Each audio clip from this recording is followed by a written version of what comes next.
Hello, I'm Brittany Marshall. On this edition of Commuter Connections, we've got an update on the construction of the new Kirk Bus Division project. MDOT/MTA is making a difference in the community for the holidays, from the police Adopt a Family program to Mark Train's Toys for Tots campaign. We'll introduce you to a group of MDOT/MTA bus operators who meet often for bike riding. And you'll also meet an MDOT/MTA employee with an impressive 50 years of service. We've got your best ride to the annual Festival of Trees, and Professor Verne shows us how pervious pavement works. All here on Commuter Connections.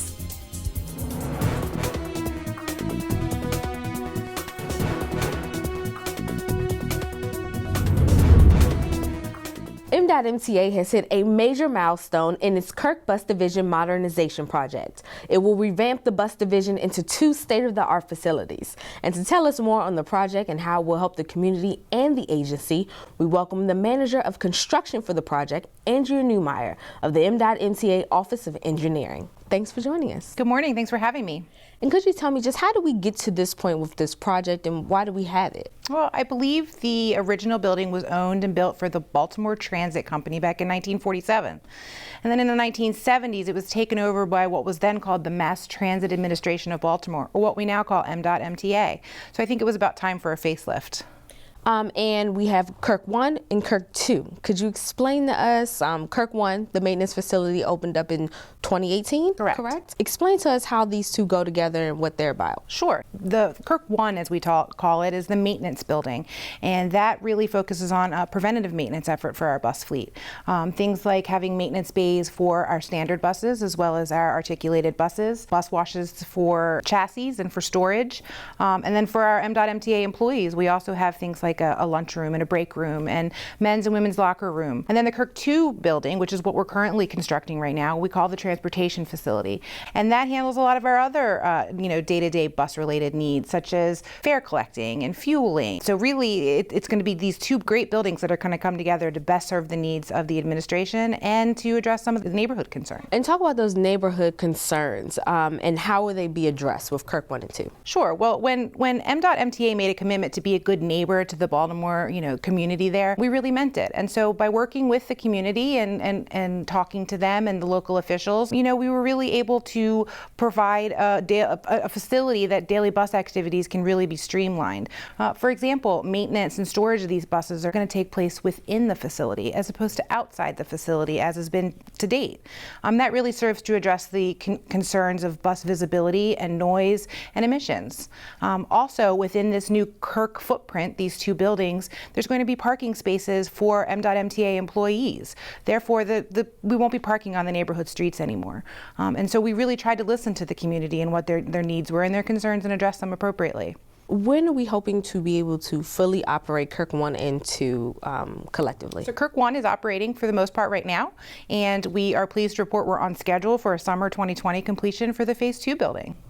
And the big major milestone that we had recently, Yes. Could you tell us more about that? Sure. So we recently had a topping off event, so to speak, and that's where we put that big last roofing truss up in place there. And that's a big event because that gets us to a point where we're now almost fully enclosed for the superstructure. So most of the work that we'll be doing as the weeks and months move forward will be within the facility itself, enclosed. And that's especially nice with the winter months coming up as well.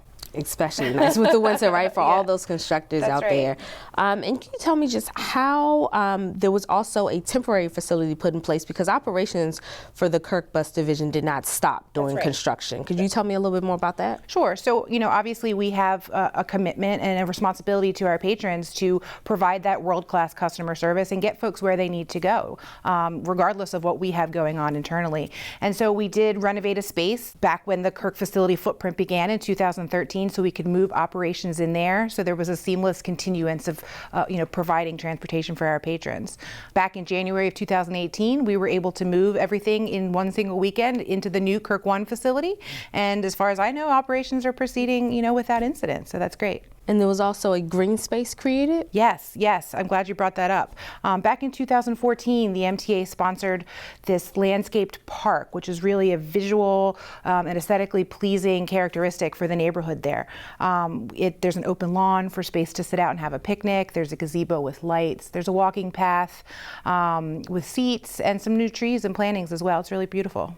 And how has everyone responded to this new facility that's coming into place? I know the maintenance facility is already open. What's been the response to that? The community seems very happy. I mean, the contractor that's currently building phase 2 has been involved in certain community events like back to school, backpack packing, and that sort of thing. And so I feel like we've been well received, and we've really been trying to, maintain our relationship with the community through this last phase of the project. Continuing to be a good neighbor. That's right. That's what we do. Mm-hmm. Well, thank you so much. We look forward to the completion of Kirk 2, and thank you for being here. Not a problem. Thanks again for having me. And now we take a look back to honor a special employee of the Kirk Bus Division. Lee Sessions has achieved an impressive 50 years of service with MDOT-MTA. On this edition of the program, we talked to him about his memories and his continued legacy at the agency. My name is Lee Sessions. I'm the dispatcher at Kirk Bus Division. I've been with MDOT-MTA for 50 years. I started in 1969. As a dispatcher, you have to come in, you take account of all of the work that you have that is open for that day. That's the first thing you have to do. Then you have to align your operators up so that they can be available to work the open work. Then you check to see what work you have for tomorrow. Well, my career began when I got out of service. I came here and I worked for about a year and a half. When I was getting ready to graduate from college, recruiters came on campus from Fortune 500 companies, and when I asked what the salary was, they were not paying what I was making driving bus. And I see people that graduated with me, they were working downtown and they would get on the bus and they said, "Man, you have a degree and you're still driving a bus?" So I told them, I said, "Look, you have to buy your own clothes. You have to get transportation to and from your job. You have to pay for transportation to and from your job. But in my job, they pay for my clothes and they provide me transportation to and from my job. Plus, they pay me significantly more than what you're making right now." So I chose to stay here because I didn't have to worry about buying a new suit every so often, certain tie and what have you. MDOT-MTA provided for me an income where I could purchase a house, and I got married and we had 2 children. They both graduated from college. All my grandkids have graduated from college. You come in, you save your money, you focus on the job, come here to make the money, and if you save the money, a lot of opportunities will avail itself to you. Coming up next, a look at what MDOT-MTA Police and Mark Train are doing in the community to make the holidays brighter for families in our area. Stay with us.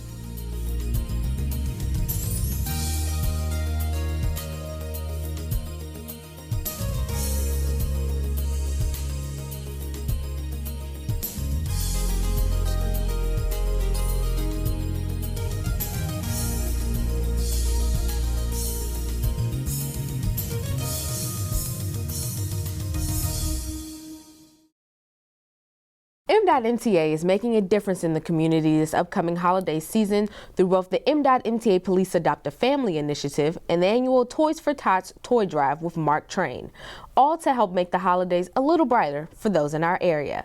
Joining us with a look at these very important initiatives is MDOT-MTA Police Lieutenant Demetrius Spriggs and Mark Train Chief Transportation Officer Dave Johnson. Thank you all for joining us. Thank you for having us. Thanks for having us. We're going to start with you, Dave. Can you tell us a little bit more about how Mark Train is part of Toys for Tots? The annual Toys for Tots campaign takes place at Washington Union Station. This year it will be December 11 and 12 between 6 a.m. and 6 p.m. We encourage our passengers to bring a new unwrapped toy or cash donation to give to the United States Marine Corps. Marines will be present to collect the toys and distribute them to those in need in the Washington-Baltimore area. And how long has M.MTA been part of this? M.MTA has been part of the Toys for Tots since 1999. The actual Mark Train effort goes back further to 1994, the first time that some of the train crews themselves, many of whom were former Marines, got together and did a collection on their own. And over the years it evolved into something that Mark Train supported and helped grow. And could you tell me a little bit, back in the Baltimore area, tell us a little bit about the Adopt a Family program. Hundreds of families have benefited already. M.MTA Police is part of the community, and we like to reach out to families in need, especially around Christmas time. And so what we do is we adopt a family. It was initiated by our officer and was approved by the chief, and we have adopted over 180 families so far. And tell me a little bit about how you all pick these families through the school system? So what we do is we pick schools at random from different areas, and we go into the school system and we meet with the social worker, and the social worker provides us with the needy families. What type of toys or gifts do you all buy these kids? I know they ask for everything under the sun, right? Okay, so what we do is we have what we call a wish list, and we give it to the families that's in needs, and the kids fill it out and they give us all the gifts that they want. And so the officers take their own money and the civilian personnel and they go shopping. So we have bought bikes and we've bought video games and PS3s and Xboxes and televisions and telephones and Barbie dolls and footballs, whatever you can think of that a kid wants, we have purchased. And for Toys for Tots, kind of how do the donations get spread out? The toys again are collected at Union Station and other points around the Washington-Baltimore region. They're brought to a facility in Washington. Again, the cash and checks are taken and additional toys are purchased. Families are welcome to come in on a day in near Christmas time. The children are welcome to select a toy of their choosing for the holidays. Switching back, tell me about the event that you all have when you actually see the children and they get their toys. So on December 16th this year, we will be presenting the families that's in need with their gifts. And what we do is we give them a party. And we have food and drinks and the whole 9 yards. We have Mr. and Mrs. Claus, we have Rudolph. And so what happens is we bring all the families and we present the gifts to them at that time. Sounds like a great event. It's an awesome event. You should come out and celebrate with us. And how important is it to see that us as an agency are doing these type of things in our community, and you get to see the children's faces, you get to see people hand in their donations? How nice is it to see that? Well, I think it's really great, and I've been doing this now for 10 years down at Union Station, and it's really one of the highlights of the year for me, honestly. And to see folks really generous and giving of their gifts and how they want children to have a good Christmas. And especially every year without fail, I hear a story from someone that says, one of the people bringing a donation says, you know, there were years where I didn't have a lot and I want to be sure to give back to those in need, so that I was helped when I was in need, and now I'm able to help, and it's really important to me. So that really makes you feel good. And you know, going into the Christmas holiday season, it makes a big difference. Well, we've been doing it for 18 years. I've been a part of it for 16 years. And it's the best feeling ever to see the kids, and when they realize that what they asked for on their wish list, they actually receive, it's an awesome feeling. They hug you, they kiss you, they do backflips. It's just awesome. And I just think that, like, for me, I didn't give my kids Christmas, my choice, but to give and see the reaction to it. And my children have actually been a part of this. They have been a part of it since they were in high school, since they had to do their community service hours, and they still doing it, and they're grown. They still come out and help me. They do the shopping, they do the gift wrapping, you know, so, and now my grandson's part of it. So he sees that, you know, it's good to help out others, and it's just an awesome experience. It is. I encourage all of the officers to give, to come out and see where their money's going. Mm-hmm. And tell me, what days are these events again, and how can the community help? The Toys for Tots will be December 11 and 12 at Washington Union Station from 6 a.m. to 6 p.m. If you aren't able to make it to Union Station, there are numerous Toys for Tots collection sites around the Washington-Baltimore region. You can visit www.toysfortots.org. If you are a marked passenger and you're coming to Union Station, bring your new unwrapped toy or cash and check donation. Mark staff, Amtrak, Bombardier, will be at Union Station along with the United States Marines to collect the toys on that day, and we appreciate the generosity of our customers. Our event will take place on December the 16th, and for more information you can reach me at 410-454-1603 or at dspriggs3@m.maryland.gov. Looks like two great events for MDOT/MTA and the whole community. Thank you all for joining us. Thank you for having me. Thank you. And it may be chilly outside now, but during the summer, a few MDOT/MTA bus operators took to the great outdoors for bike riding as a form of exercise. Now, Commuter Connections tagged along during one of their trips. Out here on the trail, we get, you get to relieve some stress, have a little fun, and have a little camaraderie with your coworker outside of the workplace. Louis Durant from Kirk Division. I met Fred when I was actually started down Bush, and then once I found out that he rode, that's when I got in touch with him so that I could link up with those guys. A group of us is probably about 25 of us. We come out to do the trail like every Saturday. We've been riding collectively about 4.5 to 5 years. That's Kirk Lee from Bush Street. That's G from Bush Street. Morgan from Bush Street. Hump from Bush Street. And Big Lamont from Bush Street. BWI Trail, and it's approximately about 10.5 miles. When we out on the trails, the riding, it just clears your mind. It gives you time to think about life so that you can come back and do your job better the next week. Relieve stress, it's a stress reliever, and hanging out with the fellas is part of the stress reliever. My name is Lamont Brooks from out of Bush Street. Well, we started right here on Elk Ridge Landing Road, went around BWI Airport, and wind up back here on Elk Ridge Landing Road. It's rough! I had one flat tire. We was able to fix it and continue on, but it took about maybe 15, 20 minutes. Well, this is a good bike ride, good motivation, good team building experience. It's something that builds morale amongst our co-workers, and it's something to talk about during the week. I have a talking point for people who ride bikes and commute with me every day on my route. And I ask them stuff like how many miles they put in, and some people, I get various stories from. The camaraderie that we have is that we get to know each other outside of MTA and get to learn about each other, not just in the workplace, but outside of the workplace.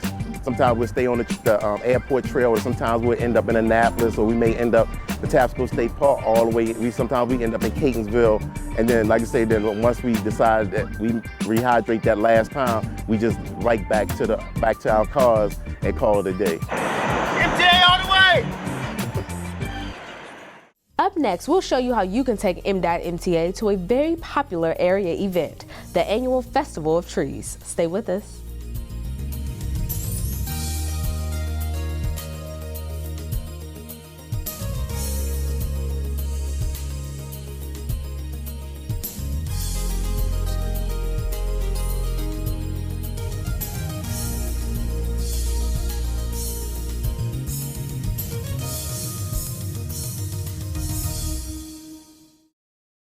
And what annual event brings you hundreds of decorated trees, gingerbread houses, and a visit from Santa all in one place? It's the popular Festival of Trees, which is a great event for the entire family as we approach this holiday season. And joining us for a look at the Festival of Trees is Michelle Mueller, the Director of Special Events at Kennedy Krieger. Thanks for joining us. Thanks for having me. Tell me about Festival of Trees. Huge event for this area, especially the East Coast. Tell us more about it. So Festival of Trees is Kennedy Krieger Institute's largest fundraiser of the year. It's a 3-day holiday festival that features 800 trees, wreaths, and gingerbread houses, all decorated by members of the local community. We sell them at the event so that attendees can come and purchase them, and money raised from those sales directly benefits Kennedy Krieger. The event also has 100 shopping vendors, so you can get all your shopping done in one place. We have a really great food court, around-the-clock entertainment, and then the best part is our children's area. We call it Santa Land. There's a full-size carousel, which is wheelchair accessible. We have other amusements. There's a fun house, a boat ride. We have reindeer pony rides, as we like to call them. We have carnival games. We like to say if Santa had a theme park, this would be it. Sounds like it. Yeah. Sounds exactly like Yes. Santa's theme park to me. And could you tell me a little bit about how it has changed over the years? Sure. So this is actually a huge year for Kennedy Krieger's Festival of Trees. It's our 30th year. This event started back in 1990, and it actually was an event that was created to complement an already established gala in the area. It was held downtown at the convention center. Volunteers were looking at a way to enhance this already established gala. They were looking for a family-friendly event. There are other festivals around the country. We're not affiliated, but the model's the same. So they decided to start that. And over time, the gala waned and festival took on a life of its own. And now in our 30th year, we're out at the fairgrounds, and we're very proud of this event. And it's at Timonium Fairgrounds, correct? Could you tell me just how many people are expected to be there? So typically in the past few years, we've averaged more than 50,000 people over the 3-day weekend. Now, I will say this year we're hitting another milestone. Not only is it our 30th anniversary, but we're going to be welcoming our 1 millionth attendee. Wow. So over the past 30 years, this will be our 1 millionth attendee. We're going to welcome them and celebrate them. I like to say Santa wanted us to make a big deal out of it. So our 1 millionth attendee will receive festival tickets for life. So it could be anyone who shows up. So we're really excited about that. And speaking of festival tickets, how much does it cost? So Festival Trees tickets, you can buy them online right now in advance for a discounted price. It's $14 in advance for adults. And how long is it open? What are the times that people can visit? Sure. So festival's always held the weekend after Thanksgiving. So Friday, Saturday, and Sunday. Friday and Saturday we're open from 10 a.m. to 8 p.m. On Sunday we're open from 10 a.m. to 5 p.m. And when people go, you talk about Santa's Playhouse for all the kids, but what's the most exciting part that people talk about? I would say it's the trees. The creativity is unmatched. I've been doing this event for 15 years, and every year I'm amazed at what our designers come up with. So we call our decorators designers, and those are members of the local community. It could be sponsors, Girl Scout troops, families.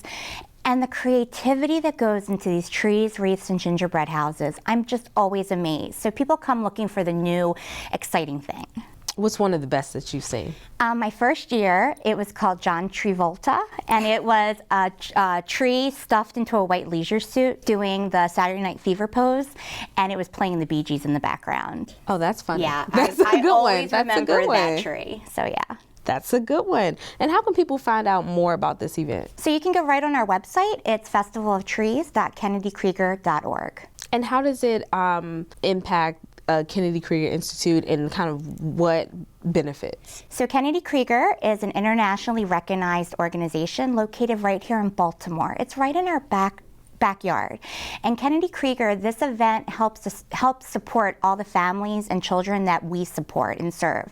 Kennedy Krieger sees more than 25,000 patients and students a year. And what we do is we treat children and young adults with disorders, diseases, and injuries of the brain and nervous system. And we do that through patient care, special education programs, community initiatives. We have more than 20 locations in Baltimore, Washington, and we see patients from all 50 states and 23 countries. And you can find out more from that from the website as well. Correct. And tell me just using M.MTA, how can you get there? So one of the best ways to get to festival is through the light rail. There is a light rail station stop right behind the fairgrounds. You don't have to worry about parking at the fairgrounds. You can step right off the light rail and you're right at the building for the event. Well, we look forward to this event. Sounds like a major one for you all's 30th. Good luck with everything. Thank you. Thank you for having me. Of course. And it's time to visit Professor Verne, our eccentric but knowledgeable go-to person for an understanding of all things technical and scientific in transportation. On this edition of the program, Professor Verne meets up with M.MTA Administrator Kevin Quinn for a look at how pervious pavement works.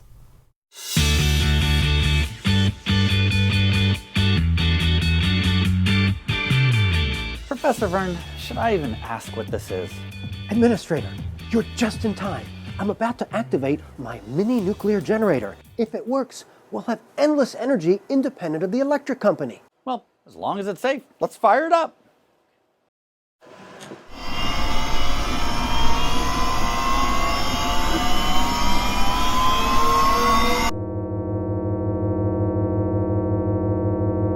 Oh, there's nothing to worry about. That is, unless that red beacon starts to flash. And what exactly does extreme danger mean? That the plutonium fuel rods have overheated and we're about to have a nuclear meltdown. It means I will become a pile of melted circuits. Quiet, robot. You wireless worrywart. Professor Verne, the red light is flashing. No problem. I'll just turn it off. Oh, cranky! I can't shut it down. The reaction is self-perpetuating. Robot, quick! Do something!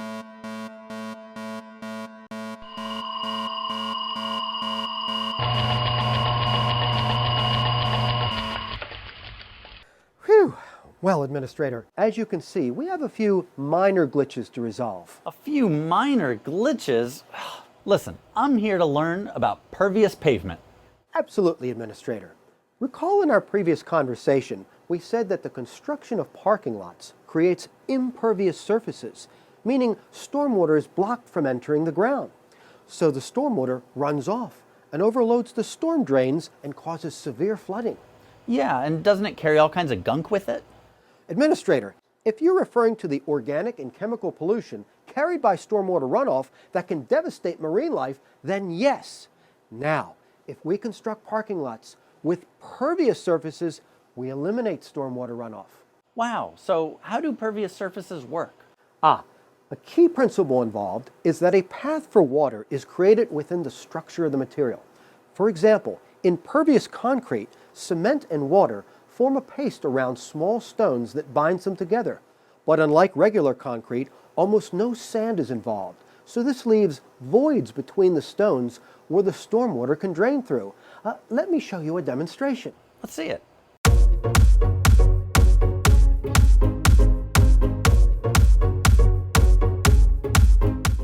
Here I have a sample of regular concrete and pervious concrete. Note in the pervious concrete that the stones are bound together to form the structure, but you can see voids between them. Now let's see what happens when Robot pours water onto both of them. Reminds me of a puffed rice treat, but I'll go with your description.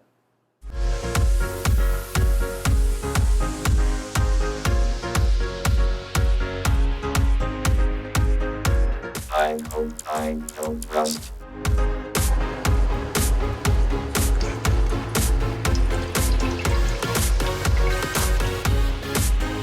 Wow, the water goes right through the pervious concrete. Exactly. Now, the water can't penetrate the impervious concrete, so it will become stormwater runoff. But the stormwater flows right through the pervious concrete into the ground below. Professor Verne, I want to go see one of our pervious parking lots. Absolutely. Let's go to Waldorf Park and Ride. Let's check it out.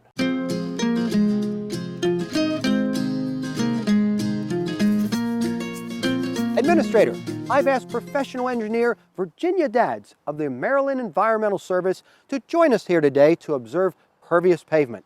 Virginia, thank you so much for being here today. Can you tell us a bit about what you do to help MTA? Hello, Mr. Quinn. I design stormwater management systems like this pervious pavement that we have here at Waldorf. That's great. So, Professor Verne, what is so special about this pavement? Administrator, observe the effect when we pour water onto the pervious pavement. Robot, stand by for the deluge. I am ready. I didn't mean be ready to get poured on. I meant align your sensors to record hydrostatic readings. You should have been more specific. Never mind, Robot. Administrator, give the word. Pour the water.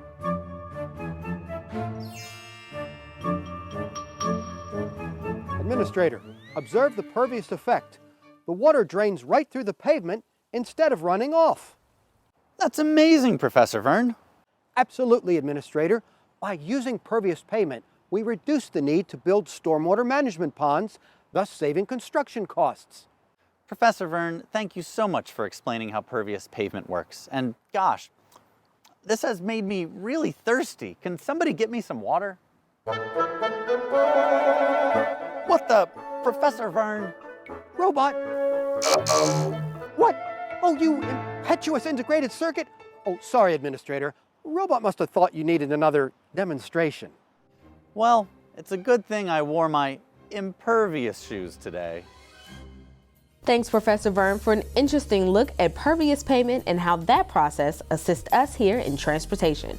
That brings us to the end of another edition of Commuter Connections. Thanks for joining us. We'll see you next time.